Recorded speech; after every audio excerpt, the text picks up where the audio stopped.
The following contains footage of a T-rated game. Some viewer discretion is advised. When I was writing the script for the Edna and Harvey review, I had a bit of trouble getting through it because a lot of the things I had to say on that game have to do with the story. I avoided talking about the story too much because I didn't want to spoil anything, and as such, I feel it's only appropriate to do a second video, elaborating on how I feel about the story.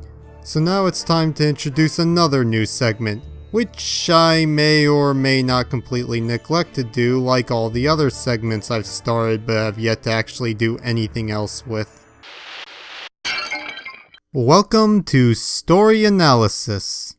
Now I'd like to give you a fair warning that this will be having many spoilers. I personally don't think I'm spoiling all that much, but Edna and Harvey is a pretty decent game, and it would probably be best if you bought the Daedalic Entertainment bundle when it goes on sale.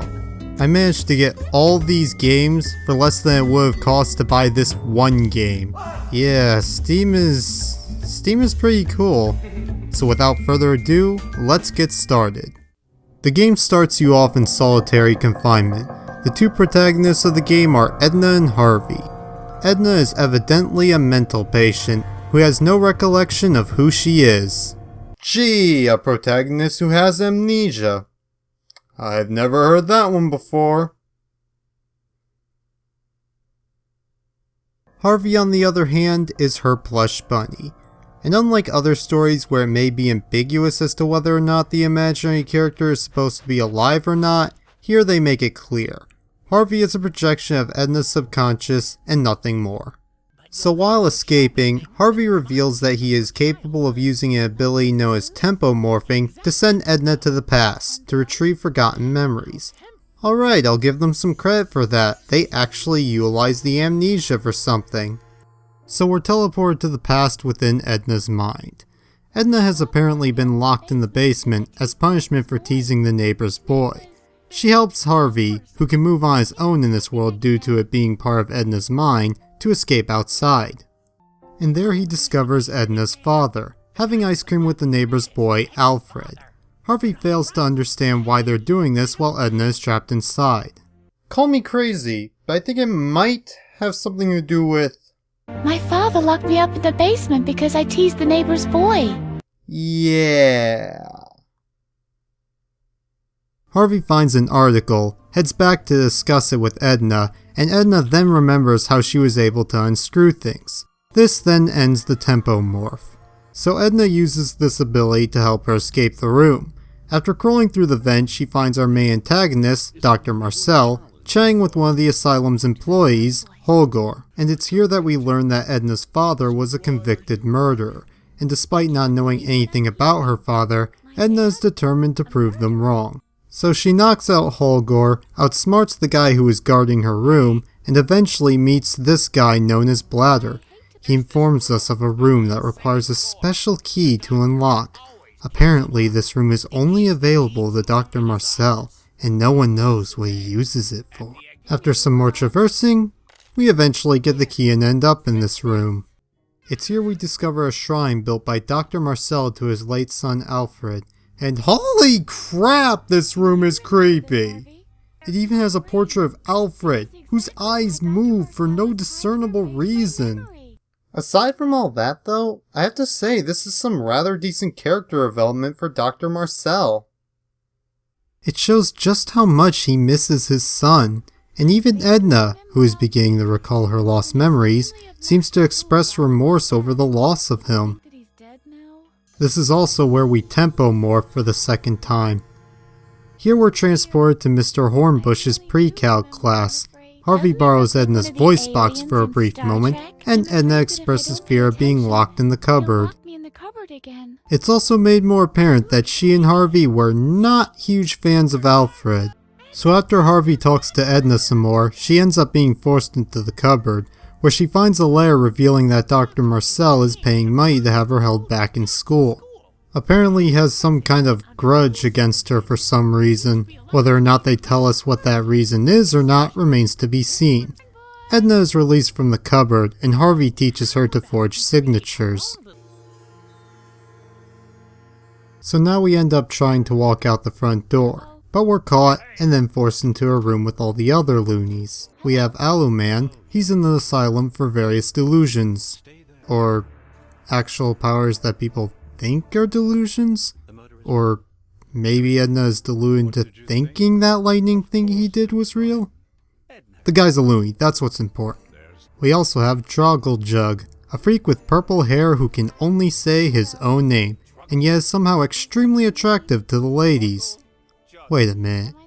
Purple says his own name. High appeal.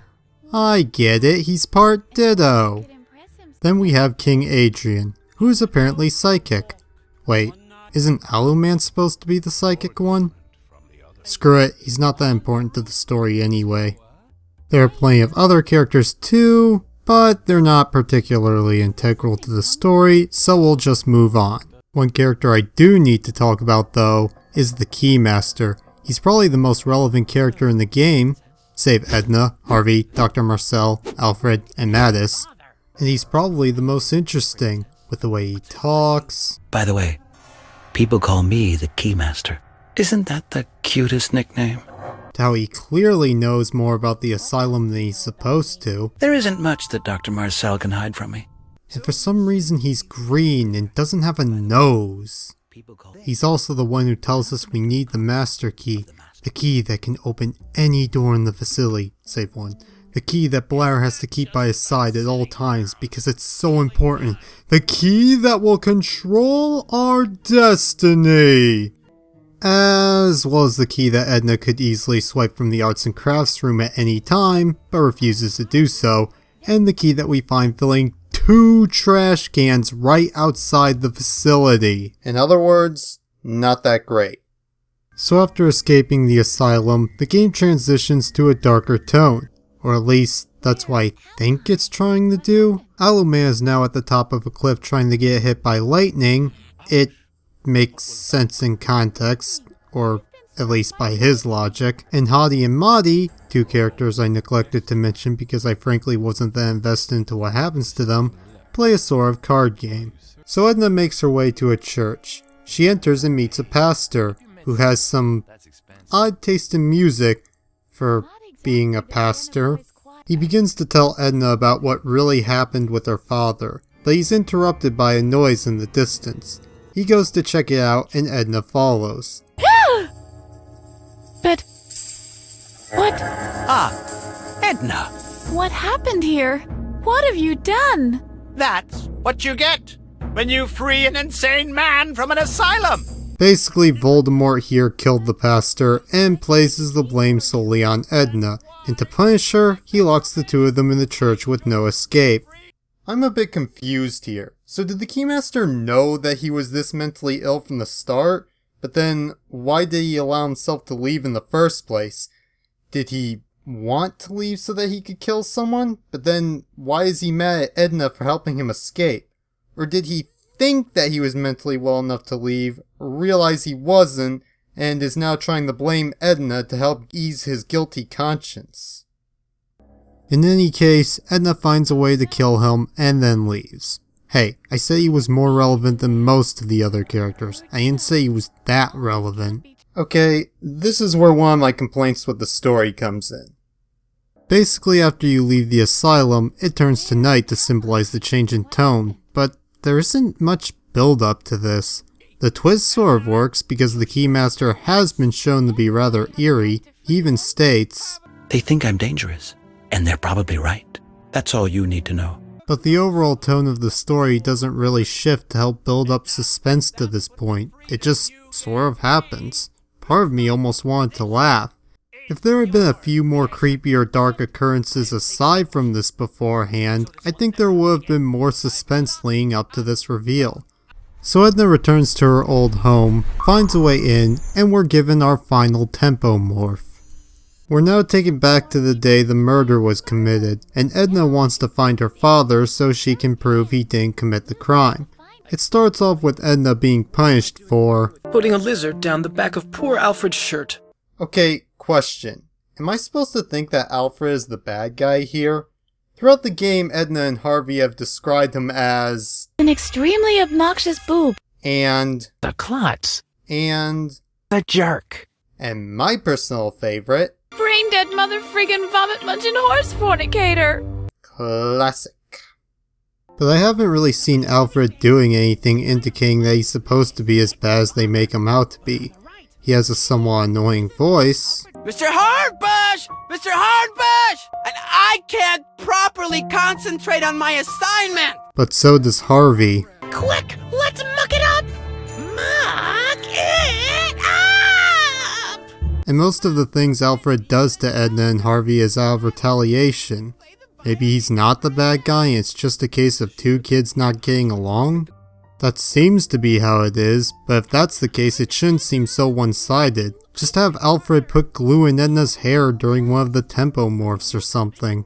It might not be too big of a deal, but I feel like this part of the plot should have been established better. So Edna and Harvey break out of Edna's room, then head down the stairs to see what Edna's father is up to. Harvey hallucinates several times. Wait, can hallucinations have hallucinations? Screw it, it's not important. So they find Edna's father and he sends her back to her room. It's there that Alfred gets a hold of Harvey and threatens to destroy him. Edna pleads with him, saying she's come to the cessation of her hostility towards him, but Alfred refuses to release Harvey, and Harvey commands Edna to push him down the stairs, revealing that she is Alfred's true murderer.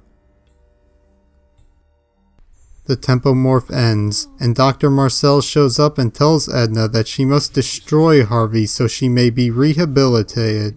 Harvey pleads with Edna to ignore what Dr. Marcel says and instead push him down the stairs like she did with Alfred, and the player is left with this choice. And that's where the game ends. Like I said in the review, the story isn't really bad, I just feel it could have been developed more.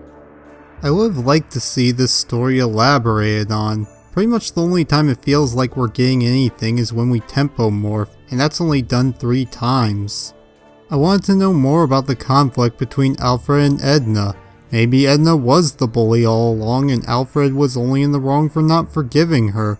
That could have worked pretty well. And what about that letter to Mr. Hornbush from Dr. Marcel? Did they ever explain that? He couldn't have been mad about Edna killing Alfred because Alfred was still alive during that time. Did Edna just imagine it? That would make sense considering tempo morphing is part of her mind. Maybe Dr. Marcel was just mad because she was a troublemaker? In any case, that's not really something you can leave up to audience interpretation. The story is simple, and there's nothing wrong with simplicity, but you have to make sure you convey anything that may be essential to the story. And this is easier to do in a simple story than a complex one. That's what works so well in Portal 2. The elements of the story that are needed to understand the story are conveyed very well. Half-Life 2 was similar to this, and while it wasn't as clear as Portal 2, you could at least figure out what was happening through the game itself. That doesn't really happen here though. Like I said, the story is okay. It's not bad, just okay. So next time we're going to be taking a look at the sequel, Edna and Harvey, Harvey's New Eyes. Until next time, see ya!